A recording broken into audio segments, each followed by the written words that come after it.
Thank you for joining us on this Thursday of the Word of Encouragement.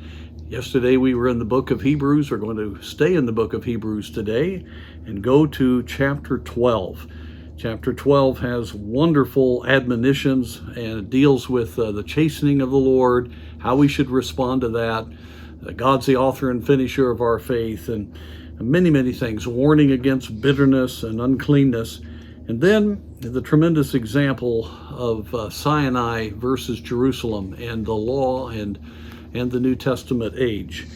But with all that background, then we get to verse 28 in Hebrews chapter 12. Wherefore, we receiving a kingdom which cannot be moved, let us have grace, whereby we may serve God acceptably with reverence and godly fear.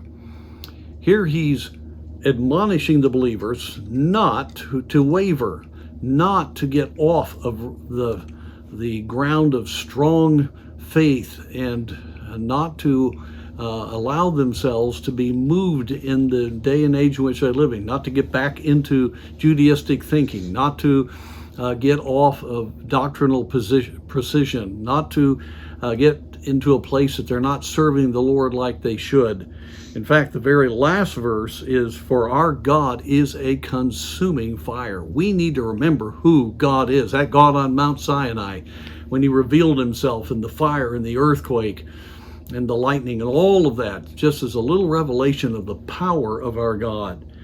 And so we have, as believers, have received a spiritual kingdom. We are part of the family of God, of the purpose of God in our day. And so therefore, we need to realize that that cannot be moved. In other words, we don't have to fear all that's going on. We do not have to be shaken. Even when we see Bible Christianity wavering, we as believers can stay solid and unmovable. And so, since we have received that kind of wonderful reality in our lives, we must let God's grace cause us to serve the Lord with a reverence and a godly fear. Oh, we need serious believers today. And I'm not talking about us pious Christians. I'm talking about serious Christians that know God's on the throne, realizes his power, realize his love for this earth, and that he has us here for one reason only, and that's to serve him. And to realize that we don't need to worry about ourselves. You see, fear about what's going on is simply a focus on ourselves.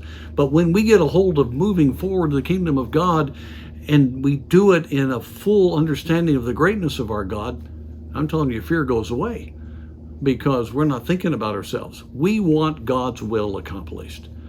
So what God's given to us is not going to be moved. His will is going to be accomplished. We know what's going to happen in the end. Let's get our eyes off of ourselves. Let's get them on the Lord. And let's have a godly reverence that will cause us to love him and to bow before him and allow him to work through us his full and his complete will.